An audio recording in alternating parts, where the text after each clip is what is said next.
have some seats saved for you.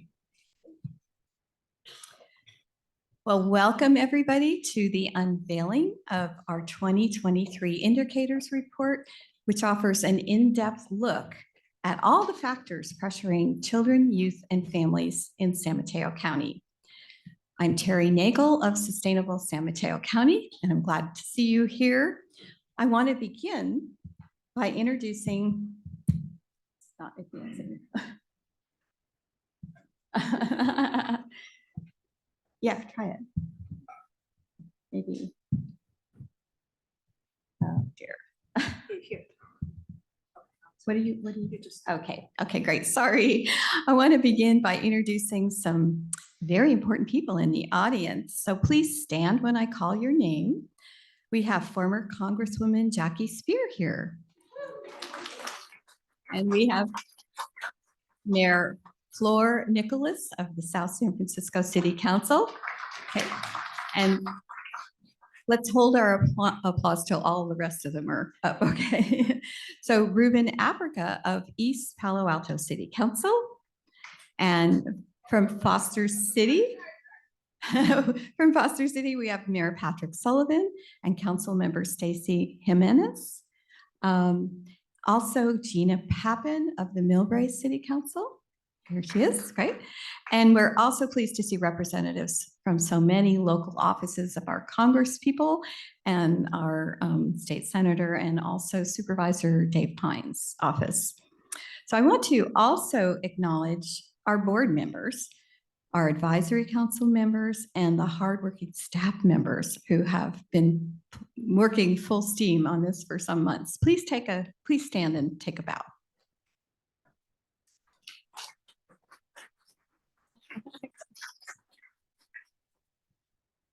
And we have some big news to share today. So we are delighted to announce that Sarah Hubbard is going to be our new executive director. There she is.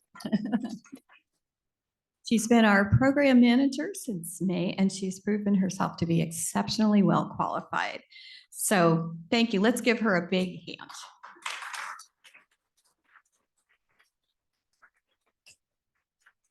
Many other people helped make this report possible. This is the team behind the report. I especially want to call out 3 volunteers who really did an extraordinary job of helping us. That would be Elizabeth Gillette, Patricia McBrayer, and Ricky McGlashan. Would you please take a bow?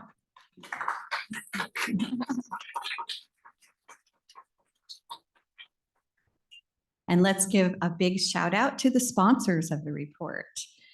The County of San Mateo and Enterprise Holdings Foundation, and many others that are listed on the screen. We are truly thankful for your support.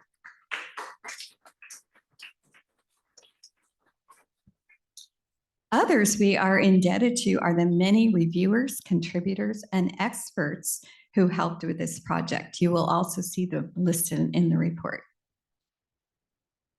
And here's the link to the report. Again, it's now on our website. It's also got available by the QR code.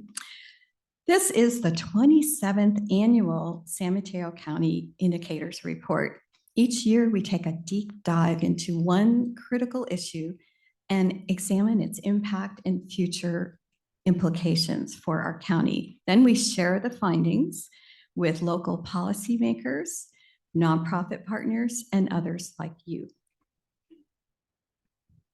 This year's topic is a little different because usually we talk about a sustainability issue like affordable housing, climate change, and this year we decided to focus on families because them at this time. Programs that we offer, and they're all aimed at San Mateo County. We take a different view of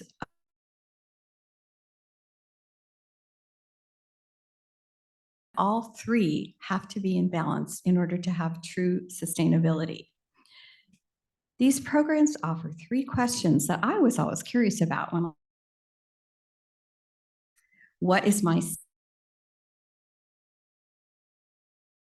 to other cities? What more could my city do?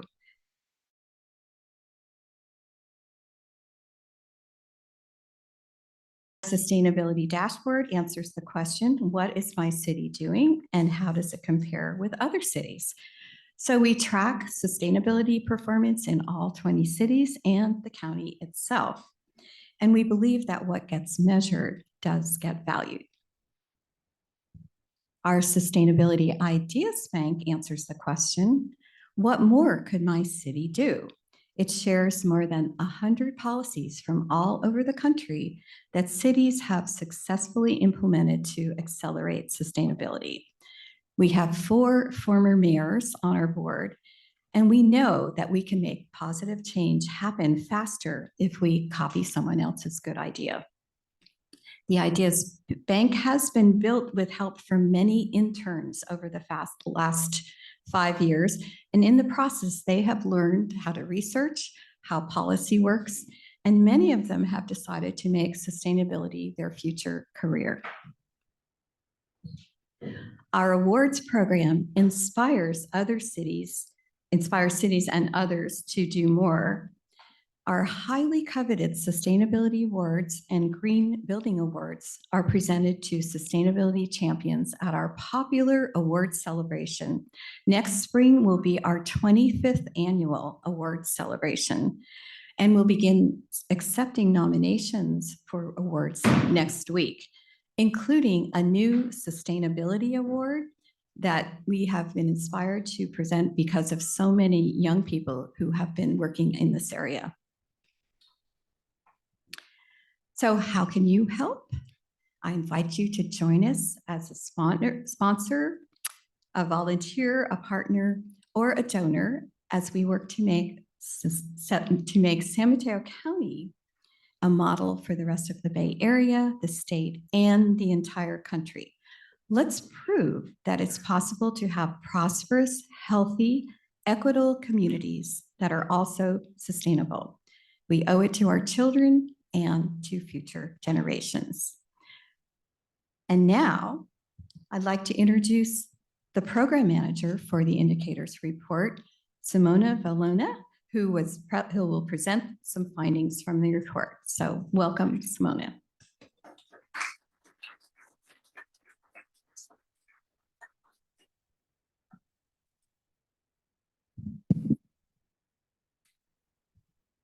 Thank you so much for joining us today. As Terry mentioned, Sustainable San Mateo County advocates for building a sustainable community that meets today's social, economic, and environmental needs without hindering future generations. Children are the future leaders and citizen and caretaker of our planet. In this year's report, we focus on children, youth, and family to further our mission of fostering a sustainable community. San Mateo County is home to almost 140,000 children under age 18. This is 20% of the county population. Over a quarter of families in San Mateo counties are families with children. Inspired by San Mateo County's Bill of Rights for Children and Youth, the 2023 Indicators Reports examine the conditions and the challenges for children and their family in the county. The analysis extends into policies and programs aiming to increase the resilience and empower families. The report presents the indicators of well-being in 4 chapters: basic needs, developmental and educational opportunities, physical and mental well-being, and safe and supportive environments. Chapter 1 provides an overview of factors influencing the living conditions of children and families, including economic security, food security, housing, and healthcare. Despite median household income in the county being higher than the state and the national averages, many families with children still struggle to meet their needs without assistance. In 2023, 31% of the students enrolled in public school live in low-income households. Almost 30% of children living in female-led single-parent families receive income or food assistance. About 4,000 children in San Mateo County are uninsured. And when we look at children in low-income households, percentages are even higher, reaching 10% of the total population. Another essential need is stable housing. Over 2,600 children have reported experiencing housing instability at some point between 2016 and 2018. This is 2% of the K-12 students in San Mateo County Public School. Between 10 and 20% of those children were literally homeless, lacking a shelter and spending a night in a car in the RV on a tent. Chronic absenteeism and out-of-school suspension among housing insecure high school children are 5 times higher than their peers. In Chapter 2, we examine the availability and accessibility of childcare. We are also looking at the students' performance, school attendance, and underscoring the situations of marginalized children, minorities, and the impact of COVID-19. Childcare lays the foundation for lifelong development, but also plays an important role in enabling parents' job stability and overall economic security for the families. San Mateo County is striving to improve the childcare system, but providers and parents are still facing many challenges. Affordability is one of the key issues that needs attention. What parents can afford to pay is not enough to provide childcare providers and educators with a living wage, and at the same time ensure high quality care and education for young children. Only 21% of the demand for subsidized care is currently met. And according to the San Mateo County Child Needs Assessment of 2022, 73% of parents said that they need to turn down work due to the lack of child care. In the attempt to understand the impact of COVID-19 on student learning, the Policy Analysis for California Educational Research Center estimated the learning lag of students and school attendance across California. The study found that economically disadvantaged students, Latinx, and English learner students have greater learning lags and had above average rate of chronic absenteeism compared to many of their peers in other categories. Chapter 3 emphasizes the importance of maintaining a healthy mind and body in order to flourish. It covers topics such as physical and mental health and offers potential strategies for enhancing the support system. Childhood asthma is a pressing public health issue, ranking as one of the prevalent chronic illness among kids. The county's average rate of children with asthma is 14%, higher than the state and the national rate. Across the county, the rates ranges between 9 to 17%, still above the national rates. It should also be noted that the air quality in our county has declined since 2010. According to the 2021 Surgeon General reports on mental health in youth, mental health challenges are the leading cause of disability and poor life outcomes among young Americans, with 1 in 5 children aged 3 to 17 reporting a mental, emotional, and behavioral disorder. Since 2020, San Mateo County clinicians have reported a significant increase in mental health in youth. Females and LGBTQ youth disproportionately reported depression-related feelings. Over 50% of female and 80% of transgender 11th graders reported depression-related feelings.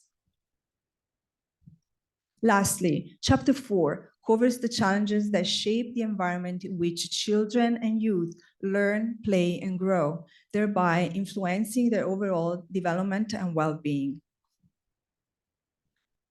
The issue of school safety includes a wide range of concerns that affect both students and staff. Everyday challenges such as bullying and violence can have a profound impact on students' well-being and academic performance. In San Mateo County, 7th graders report experiencing bullying or harassment at a higher rate than older peers.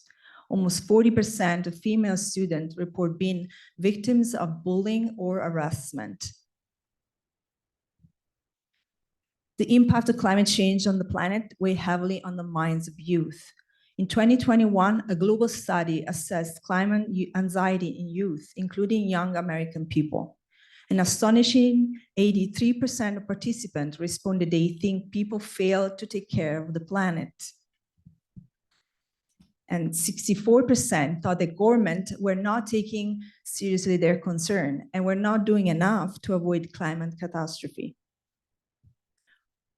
In San Mateo County, many organizations and institutions are stepping up to tackle the many challenges facing children and their families. In the report, we share the voice of some of these leaders and showcase important programs and initiatives that are taking place in our county. For each topic, you can find a collection of initiatives and recommendations that have the potential to improve children's well-being. Among all the recommendations that we suggest in our report, there are 5 key recommendations that we want to highlight. You can also find them listed on the last page of the summary, the executive summary. 1, provide additional state and county funding for childcare subsidy to parents and childcare providers. Childcare subsidy increase job security for parents, and that translates into economic security for families, while subsidy to providers can improve worker compensation and increase the quality of the service. Second, provide more affordable housing for low-income residents and essential workers. Because of the shortage and the high cost of housing, teachers, childcare essential workers are often forced to move to other counties and travel further to work. Then expand the guaranteed income program started by former Congresswoman Jackie Spear and 2 San Mateo County supervisors. The pilot program plans to serve 300 families, but the data included in our report showed that there is a far greater need. And fourth, provide assistance to families with children to claim the earned income tax credit. Evidence showed that this tax credit could help reduce economic disparities, but 20% of eligible workers do not claim the tax credit. These were mostly families with disabled children, those with without English proficiency, and new parents. And lastly, create a new San Mateo County Department to improve service to children and family, especially those with low income. And a unified department could serve as a hub for families, reduce bureaucracy, and provide coordinated service. By consolidating service and resources, there could also be potential cost savings and efficient allocation of funds. We invite you to read our report and learn more about this and all the other recommendations included. And next up is our keynote speaker, Mike Callaghy, County Executive for the County of San Mateo. In this role, he oversees county operation and carry out policies established by the Board of Supervisors. Mike is a San Mateo County native and has more than 37 years of public sector experience.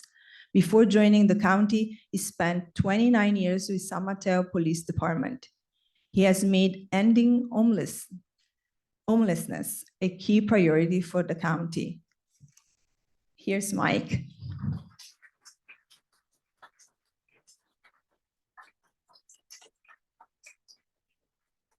Thank you. Really appreciate it. What a great forum this is. It reminds me of my old college days playing basketball, but they weren't cheering for me back then, though. So this is great. It's an honor to be here with all of you today and to talk about this. It's such an important subject matter to the, I don't know why this won't stay up here, to the county. And it's so timely because the board has recently made families and kids and seniors a priority in this county for the way we spend our tax dollars. Along with housing and homelessness and emergency preparedness. So this is incredible timing here. And I'm just honored to talk to you about this because we learned a lot through the pandemic. We knew that we had issues, disparities in this county, in vulnerable communities in this county. But this pandemic that we just all went through really shined a light on it in a way that we could have never imagined. It highlighted the amount of disparities that we had, especially with families and kids. And it's amazing, and this just continues to amaze me, that every time we have a crisis in this county, whether it's a pandemic, whether it's the wildfires, the worst wildfires we've ever had in this county, whether it's the flooding that we see, it's always the most vulnerable that suffer the most.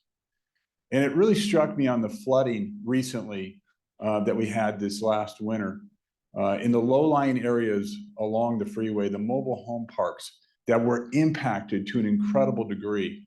And the most vulnerable, and these are folks that were just barely hanging on, that continually would have their belongings destroyed.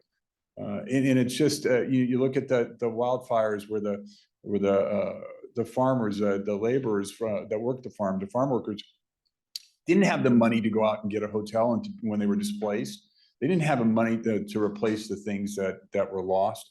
It's constantly what we see, and it's just, I'm just so glad we're now focused on this as a community.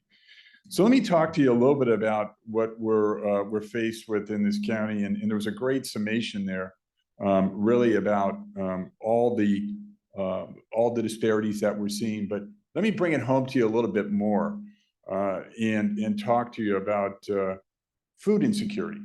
In one of the wealthiest counties in the country, we're going to talk about food insecurity.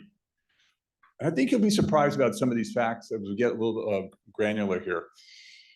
When we talk about the last quarter, we had Second Harvest gave away 9.2 million pounds of food in this county to those with food insecurity.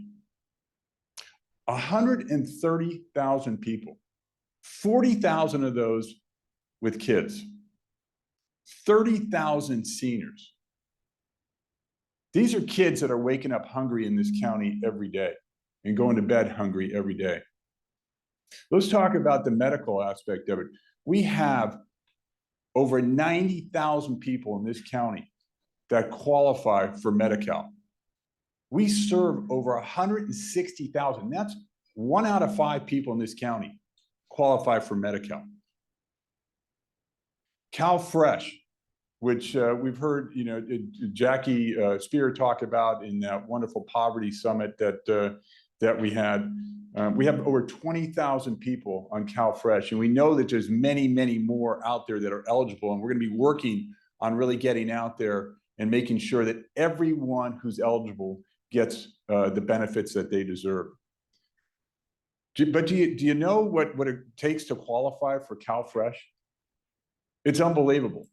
A family of 4, you've got to make less than $40,000. How do you live? Think about paying your rent. Think about just surviving day. Think about, making sure that your family is fed. $40,000 goes nowhere in one of the most expensive places in the world to live. We've got 26,000 kids that qualify for free lunches.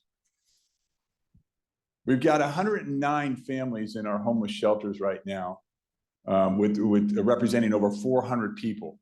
And we've served in the last 12 months, 1,100 families who are experiencing homelessness in this county. Thank goodness we've got programs like the Big Lift that are really uplifting a lot of kids to help them read at the 3rd grade level. That is a goal, because we know that that's a success marker for future endeavors. And we can talk about that more later. But we've got so many kids that are falling behind and dropping out of high school because they're asked to give up their childhood so that the family can survive. They're asked to take care of grandparents. They're asked to go to work with the parents as laborers and give up their high school education.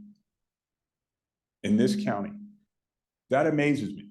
It amazes me that they're robbed of their childhood in order to sustain the family in this county. The income divide in this county has doubled over the last 10 years and growing. The poverty rate in San Mateo County is 7%, 5% for kids. That represents 36,000 kids living in poverty every day in this county. This is a statistic that just really boggles my mind. 33%, full 1/3 of our residents live below the self-sufficiency level in this county. That is amazing to me. That is absolutely amazing to me that in a place like San Mateo County, we would have that. So I don't give you all these statistics to depress you or to say that we're worse off than any other county, because we're doing so much more than most of the counties out there. I give you these numbers to inspire you, to let you know that the answer is in this room here and out there in the community, working with us, working with government. None of these problems are insurmountable. And I got to give so much credit to the Board of Supervisors who are laser focused on these issues right now. We're redefining how we distribute Measure K tax dollars so that we can address these issues specifically. We're going to take these issues on. We're not hiding from these issues. We're going to go right at these issues. And we're going to need your help to do that. And we can do it. Now, I think I got a slide up here. Maybe not. Yes. Okay. So how are we doing this? We're increasing the housing solutions in this county. We put between $20 and $30 million aside every year for affordable housing. And that doesn't seem like a lot, but that money is used to leverage tax credits into the hundreds of millions of dollars. And we're making progress. We have got a lot in the pipeline right now that will make a difference. We're connecting to people's shelters, and I'll talk a little bit more about that in a minute. And we're also helping people with financial support, and that is key. Our goal is functional zero homelessness in this county, and I talked about those 109 families out there that we're serving right now. We got another 30 on the waiting list, and to me, that's the highest priority. We have got to house families. We've got to make sure that kids go to bed every night and wake up every morning with a roof over their head. Simple as that. You can't function in this county or anywhere in society until you have a safe place to live. And I'm just so proud of what our Board of Supervisors has done in this way and leading the state, really, in dealing with this seemingly intractable problem. But we don't see it that way. We see obstacles as opportunities in this county. And we have the ability to take it on and really make a difference. And we're making a difference. We've cut the homeless rate in this county by 40% of those sleeping on the street in 1 year. And we've got a lot more in the pipeline to deal with that. We're working on Home Key. With Home Key, we've received more funding than anywhere in the state for Home Key. And we're putting that to good use. And some of that's been buying hotels. And you can see one of them here in Millbrae. And some of you may have heard about this. And it was a difficult process, and it always is. But this will be used to house families. Those 30 people on the waiting list will come off this list, and we will make it a priority to house families here and seniors here. These are the type of solutions. You don't have to wait 8 years like we're doing down there with the Mercy project. And it wasn't Mercy, it was just going through and getting the tax credits that are becoming much more competitive now. Getting those to build is becoming more and more arduous. So this is the solution here. We've been able to add 600 units literally in 2 years, which would have taken 10 years, and converting to safe places to apartments for people to live in. It's places like, and it's connecting people to shelters of all in all locations. And now we have family units throughout the county. But it's a navigation center that I think maybe some of you have heard about. Just a few blocks from here, we were able to build 240 individual rooms within 1 year, start to finish, 1 year, that housed 270 people, getting them off the street and allowing them to live a dignified life with wraparound services that get them back on the right track. You know, we hear a lot about those experiencing homelessness, whether it's families or individuals that, you know, they're drug addicted. You look to San Francisco, or there's a severe mental health issues, and that is true. But it's also everyday folks like you and me who have found themselves, because of one circumstance or another, homeless. And we're making a difference in this county every day, working on this. It's the financial support, and I'm just, again, so proud of the Board of Supervisors to take this on for our foster youth. And we have about 110 foster kids in this county right now.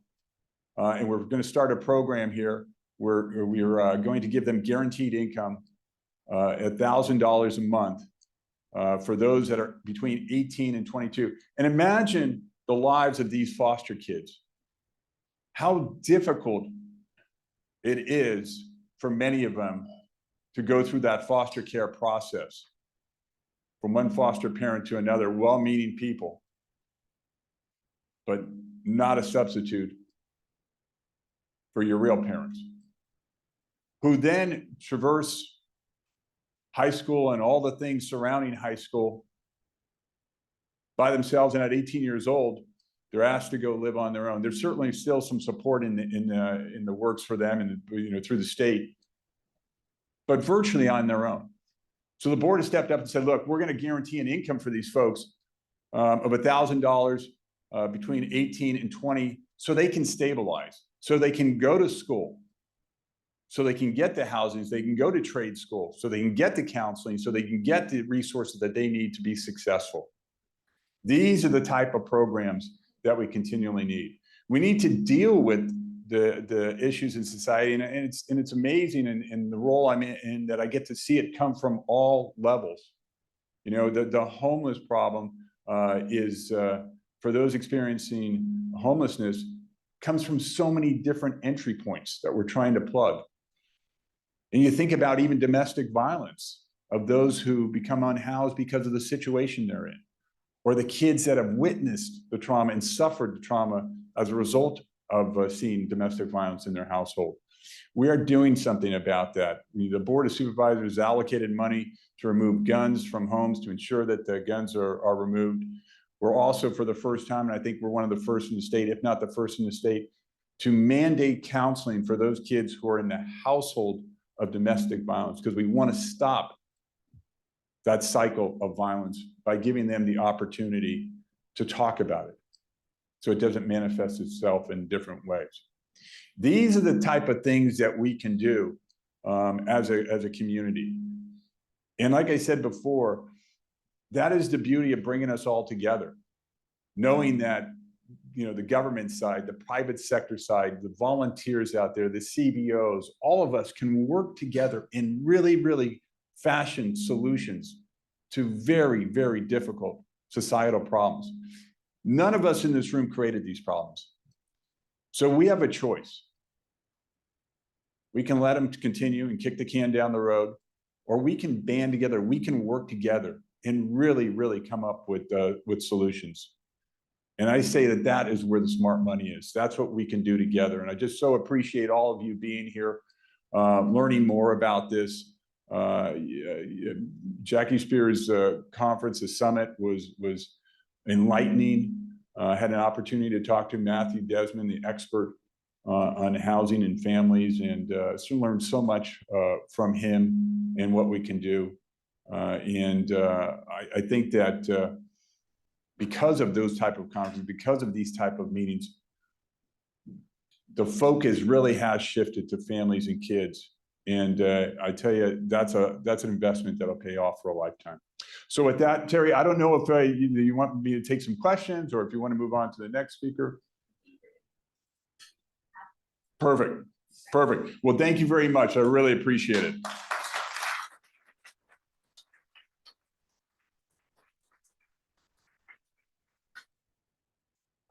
Mike, don't go too far. You're going to be invited to sit up here as a panelist. And it is my honor to introduce the panelists to you. If you guys would like to join us here at the front, that would be great.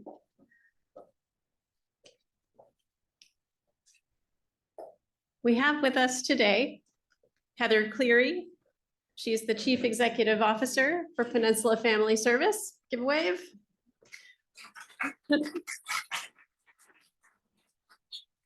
Dr. Kismet Baldwin-Santana, who was just recently appointed as San Mateo County's Health Officer. Tracy Weatherby, the Vice President of Strategy and Advocacy for Second Harvest of Silicon Valley.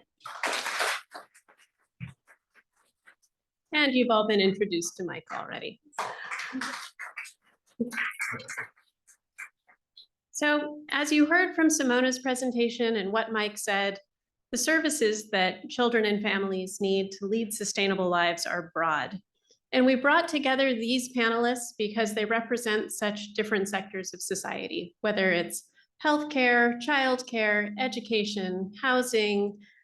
Really, they will be able to provide so much insight. And I thank you for being here today. Because of this experience, we'd like to ask you each to just briefly describe how your agency supports children, youth, and family in the county. Introduce yourselves. Do you have a microphone?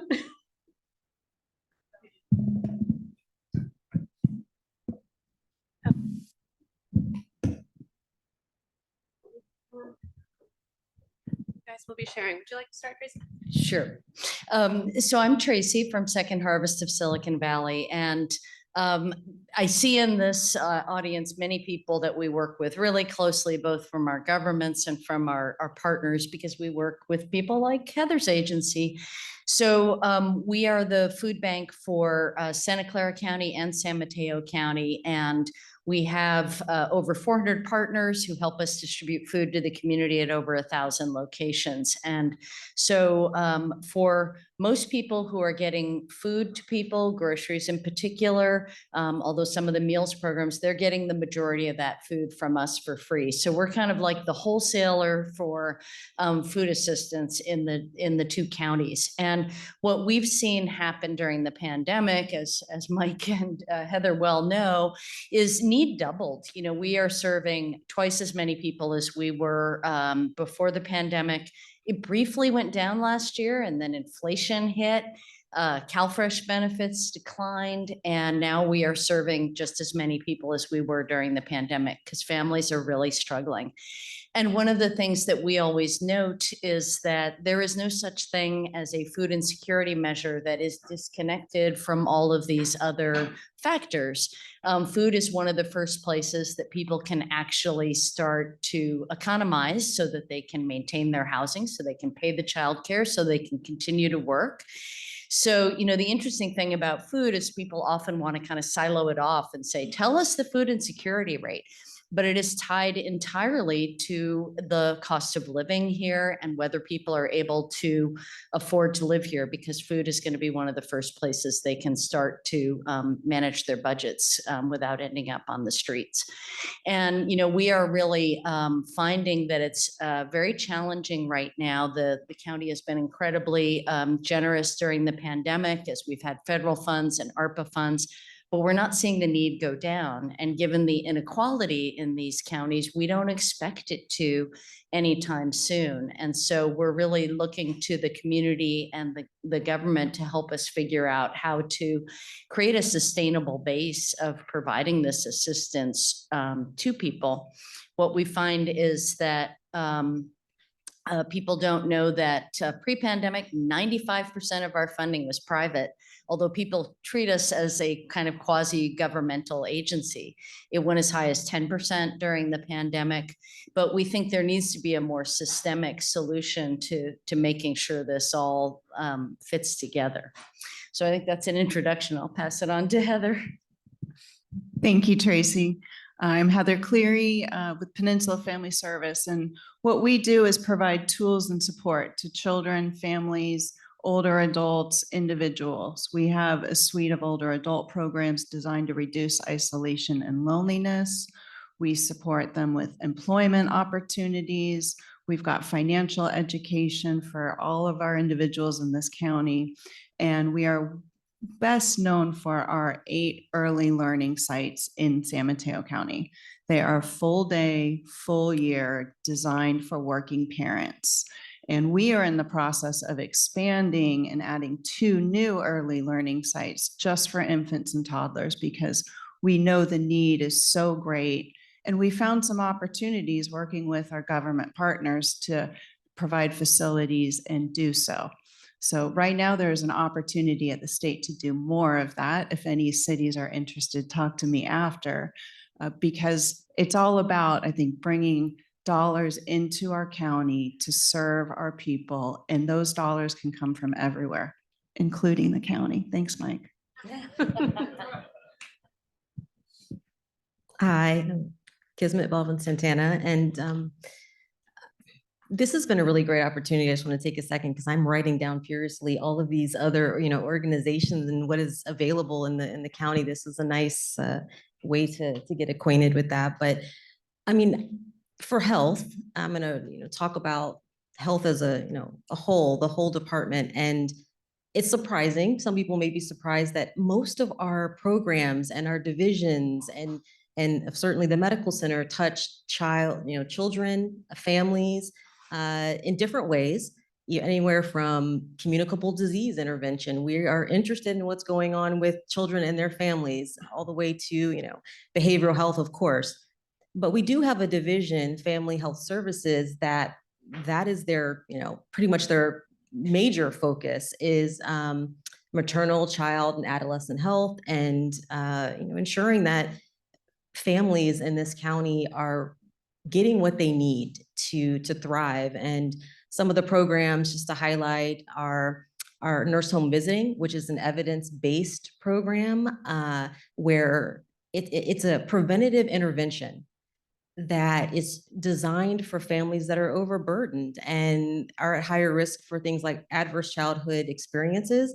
We know this was mentioned earlier that long-term, those can lead to things like intimate partner, violence and mental health related issues, child maltreatment, substance use disorder. So really, focusing on those families and promoting parenting and child development, that's been wildly successful. And during COVID, that program, was paused a little bit, as most things were, but thankfully since then, it's skyrocketed. We've had an increase in referrals. We've actually got a wait list for one of those programs where families in the county are really interested in participating in that.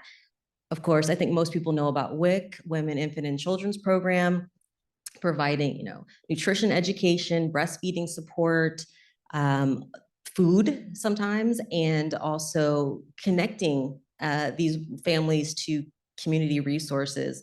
And that has also skyrocketed and increased, since the pandemic, with referrals. And I think we're actually servicing over 90% of the eligible families at this point in time in San Mateo County. We're doing better than many health jurisdictions in the state. So that's super positive.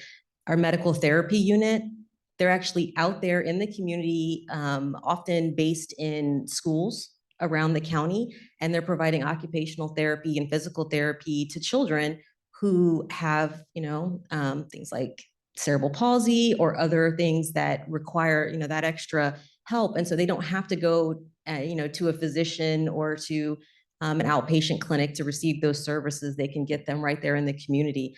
And again, everything took a little bit of a hit and was paused during the pandemic, but thankfully everything really has rebounded since then and exceeded expectations in a lot of areas. So we're excited about that, always excited about expanding, as we can, any of our resources and services.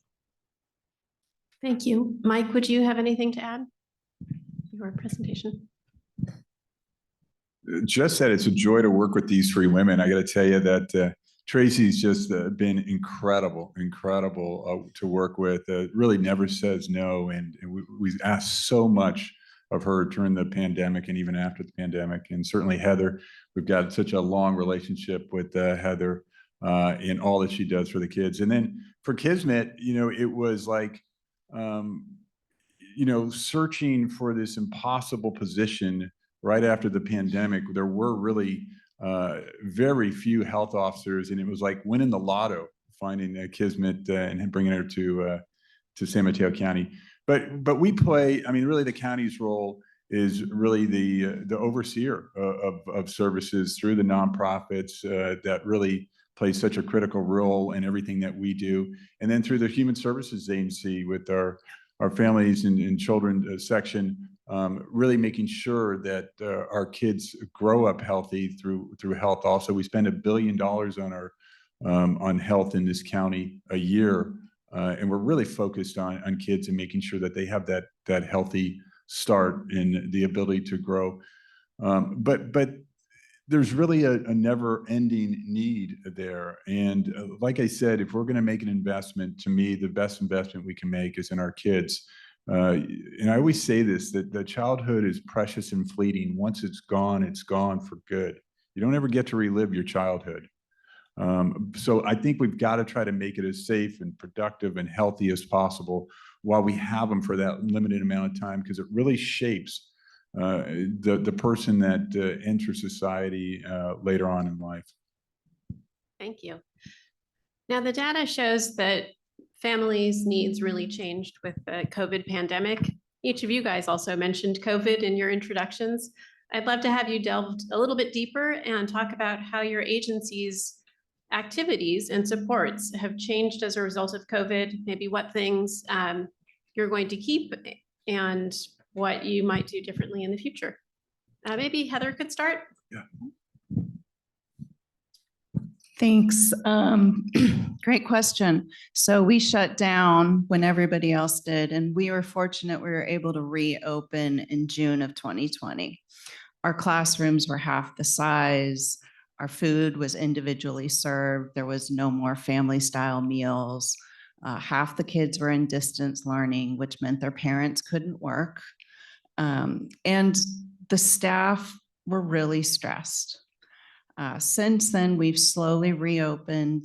We have full classroom sizes. We have full hours. That took a couple of years. And luckily, the state has increased their investment in early learning, which meant we could hire more staff. So we were able to hire floater teachers. Now, if you don't know about one of the biggest problems in this county is there are very few early educators. It's not a field people go into because the pay is fairly low and there are significant barriers to entry in taking courses. So we took a look and what are our options? And we brought a nationwide program, the Child Development Associate Credential, to San Mateo County. And we offered paid cohorts to learn this material. It was 8 weeks of cohorts. It was about 12 to 20 weeks of in-classroom work. And then people can get certified as an associate teacher. They can get paid $25 an hour, full benefits. And now we are fully staffed in early learning. We might be the only one to do that. So at a time when classrooms were closing, and they still are, it's still a huge problem, we found a way. The county has since added some resources for building more teachers and early educators. Our community colleges now have an apprenticeship program they're working through. But it still is a big problem because we saw there's 26,000 spaces to add. So that's 20,000 new teachers to build. One of our big challenges, but one that with a lot of help from our friends, we are able to tackle. Who wants to go next? Okay. It's kind of hard to put a positive spin on the pandemic, but I think for our services that provide, I mean, our programs that provide services to, families, it actually forced us to, and the state, frankly, to think a little more outside of the box and kind of reevaluate how those services are delivered. After kind of everyone's a disaster service worker, and after, kind of pausing some of these programs, everyone realized that we can't go all the way back to normal yet. This was still during the pandemic. So how can we still provide those services that are needed in the community?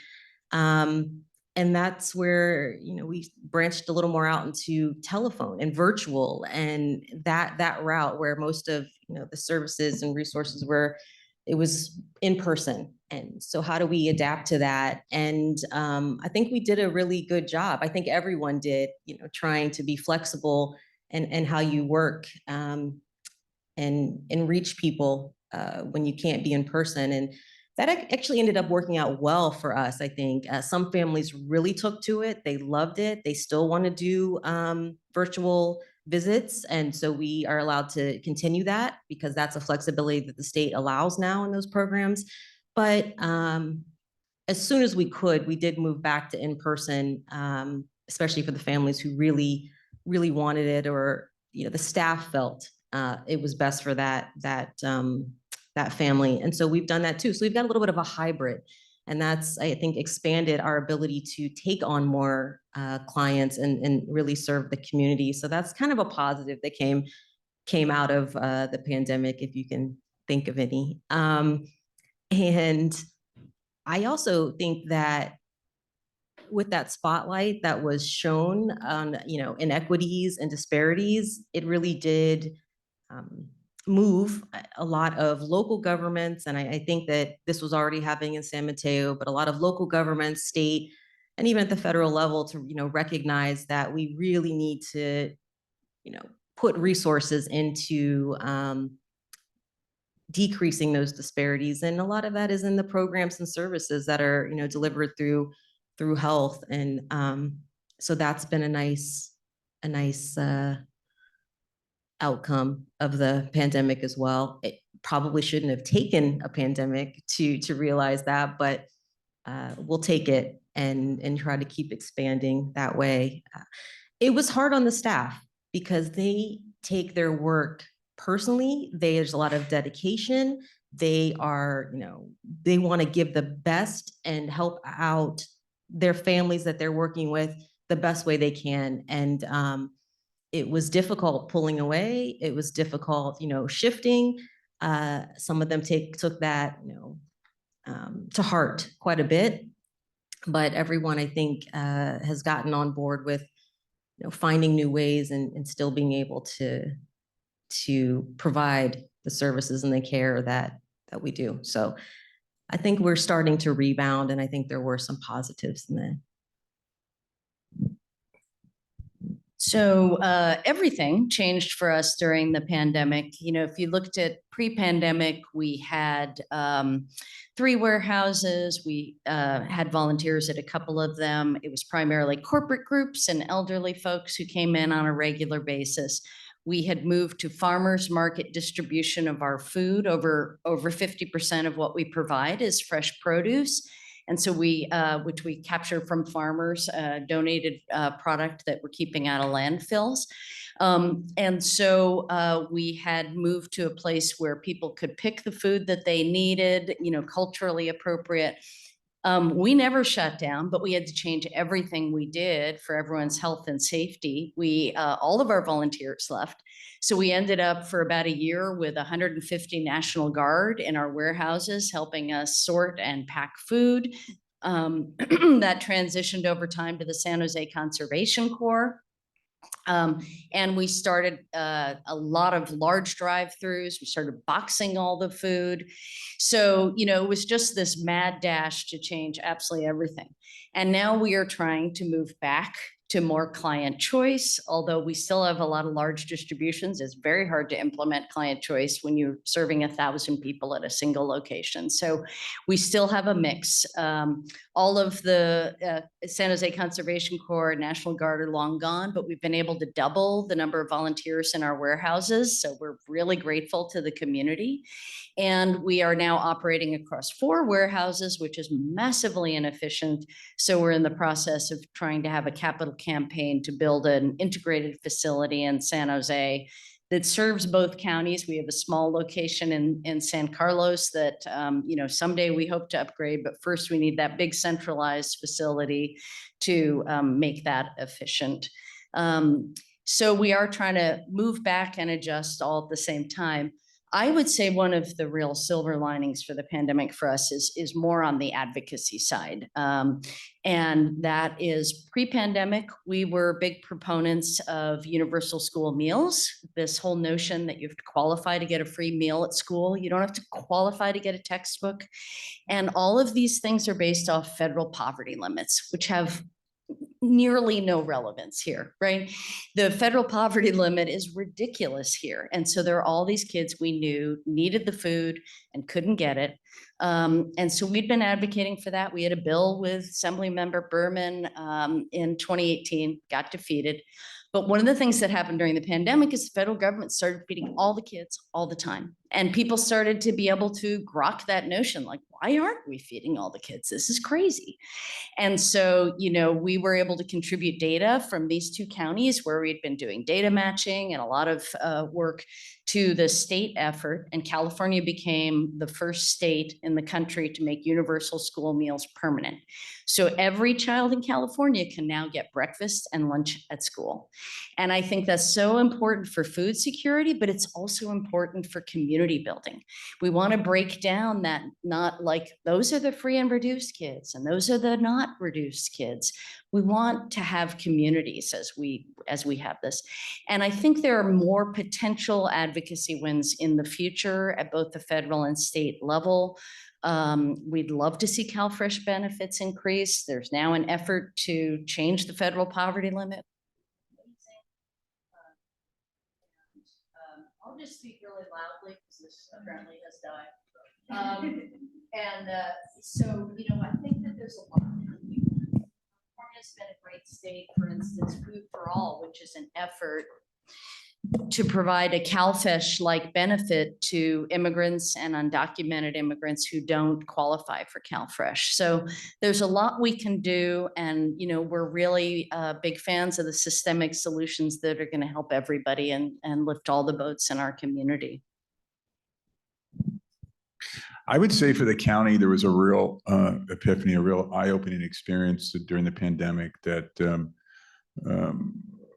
really caused us a lot of angst early on. And that was really the digital divide that we witnessed.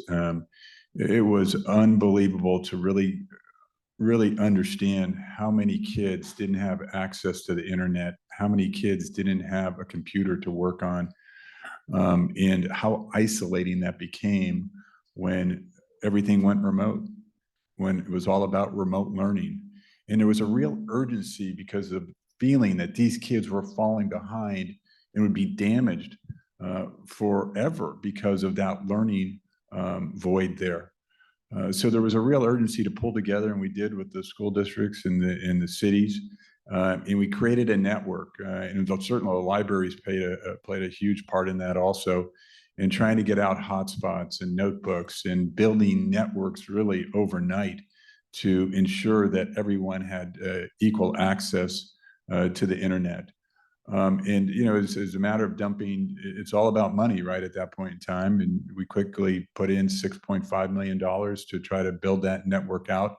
And we were pretty successful at doing that. But that's something that has to be sustained. I don't know how you learn these days without the internet, without access to online information. Things are evolving so quickly.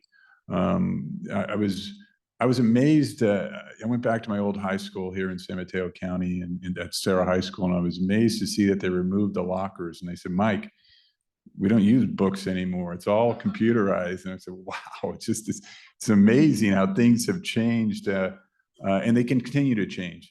So that's something that we really have to continue to work on. There's still areas of the coast that are without internet, and we're still working on that. I know that when the opportunities have come up, we've tried to avail ourselves of infrastructure money to build that out. It's still an ongoing need that we're working on. And then I'd say the other area was communication and the way we did it. I think during COVID, we were able to really early on realize that, look, the answers are not in my office or necessarily in the Board of Supervisors chambers. They're really out in the community. We need to understand what the needs are. We brought together a very diverse group of individuals, of elected officials and community members and CBOs to really work with us and try to figure out where are the best dollars spent, because they were limited dollars. How do we have the biggest impact on what we're trying to do here? How do we impact the most people? And that was very, very successful, I think. I mean, I think that that's how government should operate on the natural. And we've tried to sustain that now moving forward and really trying to get input from as many diverse perspectives as possible. And I really think that that's how government works best. Thank you all. Really inspiring to hear how you've been able to pivot as a result of the pandemic and where you might go next. I think I have time for one more question, and then we're going to open the questions to the audience. We have made a number of recommendations. They're written on the back of our executive summary here, and we would love to get your feedback on the recommendations that we've made and what else you might recommend. Kismet, would you like to start? Yes. Yes, please. Thank you.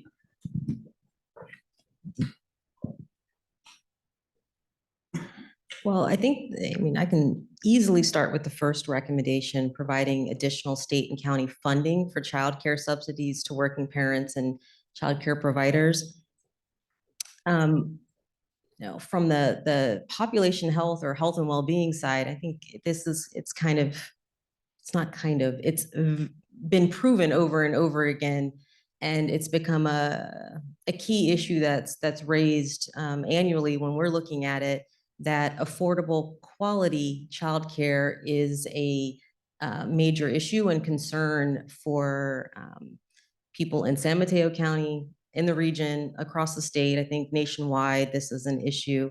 So finding ways, creative ways, innovative ways to help families, assist them in, again, affordable quality childcare is key. And it kind of goes back to what everyone else has said, that we're kind of laying the foundation for life and for families, allowing them to be able to work and not have to worry about it, to not take a large percentage out of their paychecks to do that.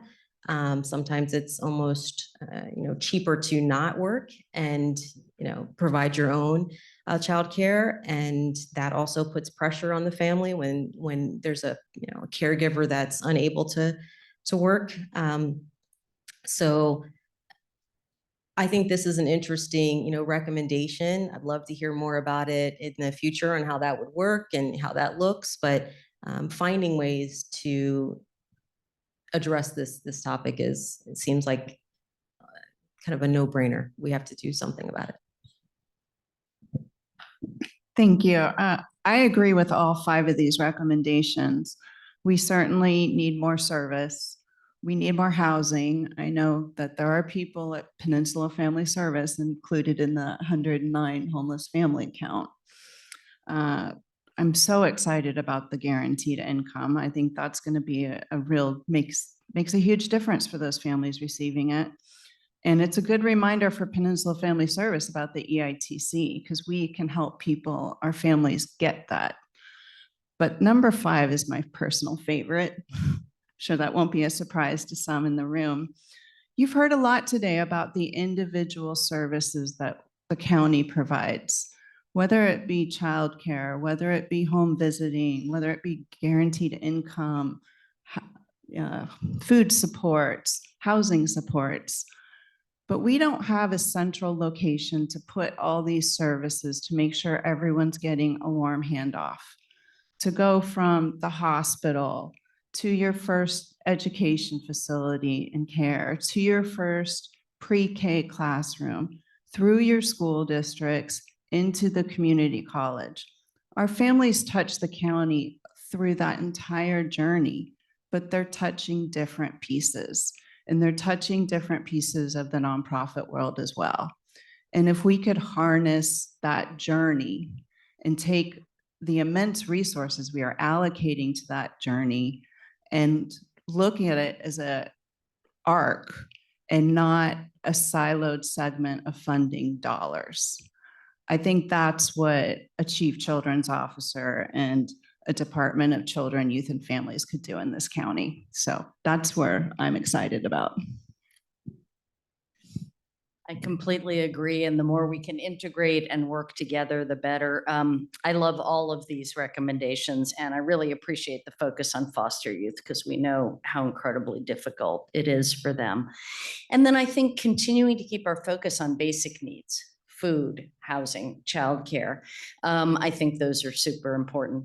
I think the EITC is so important, and more importantly, and this will be a longer term thing we'll have to try and do, is, the child tax credit that was expanded during the pandemic halved child poverty. We have to get back a systemic solution at the federal level.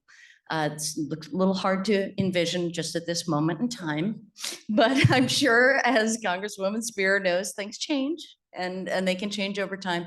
And so I think we need to really focus on our federal partners to build these systemic solutions that will help families across the country. And then if we can't make that happen, then we have to talk to the state and get them to increase the Cal EITC, because there's just some really stable platform income that people are going to need to make it in this country, in this county, in these cities. So that I'm a big fan of those. Great, thanks, Tracy. I'm certainly in favor of most, if not all, of these. I mean, the first one is a no-brainer. We have got to get more childcare out there. Everywhere we look, we need childcare, and the county's been subsidizing that, and certainly will continue to do that. It all starts with housing. We really can't do anything that stabilizes families unless we have housing. And I'm telling you, folks, I'm a little bit worried about the lack of housing in this county and what it means for us as a county in general. We're seeing vacancy rates, especially in government, that we've never seen before. And it comes down to affordability issue of folks not being able to live here, and commuting hours that are just ungodly. I have a clerk in my office that commutes 2.5 hours each way, and it's really a dichotomy of wanting to live someplace, with a house and a backyard, and then getting the wages here that we have in this county, and at some point that is not sustainable. So that is something that we've got to continue to focus on. Obviously, the GI is something that very much in favor of, and can't wait to see really the outcomes of how that impacts folks in our foster youth also. And then obviously the tax credit, that's very important. I do agree with Heather on 5 that there is a gap in services, and this is, and it's not the services, it's really tying the services together. I often thought that, from birth to 3rd grade, there should be a group that just ties those services together from 4th to 8th grade, and then through high school and college into adulthood. If we can tie those services together and really create some place that coordinates those, we'd be much better off, and it'd be much better utilization of those services. Where that belongs, I'm not quite sure yet, but in fact, I have a meeting on this today with a group of folks around the county where we're talking about this. So very exciting stuff, but great recommendations here.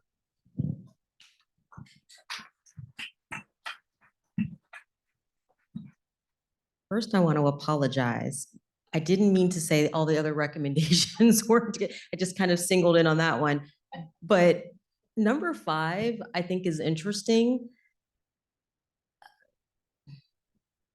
It's, but I also kind of wonder if we need to take stock of who's doing what, and maybe where a service like that could be within what we have already before creating something, another, government entity, which isn't always, the quickest or the most flexible. Maybe that's not the place for it, but being new, I don't know everything that's out there. So I think it would be nice to take an inventory of who's doing what and where people can get services. And it, bare minimum, each of those different entities knows what everyone else is doing. So there's no wrong door. If you go into one, they can, at least get you or tell you where to go for the next service or for resources, because I found that sometimes that's not as robust as you would like, where, the people that are in that space don't always know what others are doing. And so the idea is, I think, sound, but kind of going back to what Mike said, where that's housed and knowing what the deficiencies are, I'm not sure where we're at with that.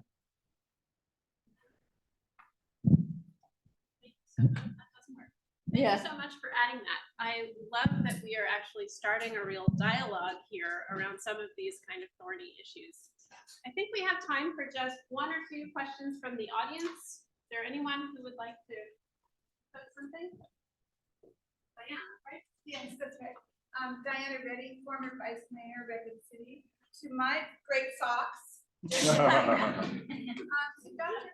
Fontana, there was an early slide that demonstrated the asthma that is experienced among children. Not so surprised that a large number of the hardest hit are in Redwood City kind of area, but very surprised that the other area was among the coast. And wondering, why that might be, what kinds of things influence those high rates of asthma, and what we might do in order to mitigate that. It's a really good question. And as I'm learning the county, I think I can get some better information on that. But you're right. I think it's a little easier to talk about Redwood City and places where it's more urban and you've got a lot of traffic and you've got people moving through, and there may be more factories or things like that that could be impacting the air quality. On the coast, you're right. That's a little surprising to me when I saw this a couple of days ago, actually. And frankly, I need to look into it a little bit more as to what's going on the coast, why that would be. I don't know if it has anything to do with the weather patterns. It's a little, I'm not a California native, nor a Bay Area. This is about last 5 years, but it's interesting to me that anytime there is some environmental something going on, it doesn't even have to be close. It seems to settle, in the Bay Area a lot of times, like in the air quality really gets worse, and it stays, it kind of settles. And I don't know if that's something just about the environment here, but it's definitely something to look into. So it's a little surprising. I'm sorry I don't have a great answer for you today, but I'll definitely look into it and delve a little deeper into why that would be. Thank you. Did you have a question? Yes. No, and I can be real quick here. These are all great programs. The difficulty is we need to get to the people. And it's so difficult being poor in that you need to go to Redwood City for this, you need to. So I just ask, as you think moving forward here, being more mobile and your timing. People work multiple jobs. So going from 9 to 5 and you got to be there at a specific time is very difficult. So to be most impactful, please consider whatever you develop in implementing these 5, that we need to go to the people and we need to adjust our time frames. Thank you. Thank you very much. I think that's really all we've got time for today. I would like to thank all of our panelists for being here. Please give them a warm round of applause.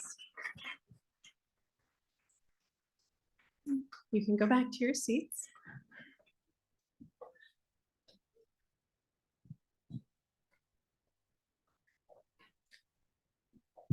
So today, I appreciate that you all came here to examine with us some of the challenges and opportunities of supporting children, youth, and families in San Mateo County. It has been illuminating to review some of these statistics. But more importantly, I want you to remember that those are not just numbers on a page put into a report, but they represent the people of this county, and that we together can really make a difference in the lives of our neighbors, friends, and family. I think gathering here today, we're also acknowledging the power of collaboration and community. I want us to leave here with a renewed commitment to working together, advocating for positive policies, and putting our resources toward creating a sustainable community for everyone in San Mateo County. On behalf of Sustainable San Mateo County and its board of directors, I extend heartfelt thanks to all of our panelists, to all of the volunteers who worked so hard on this report, and to all of you for taking time to be here and making this a priority.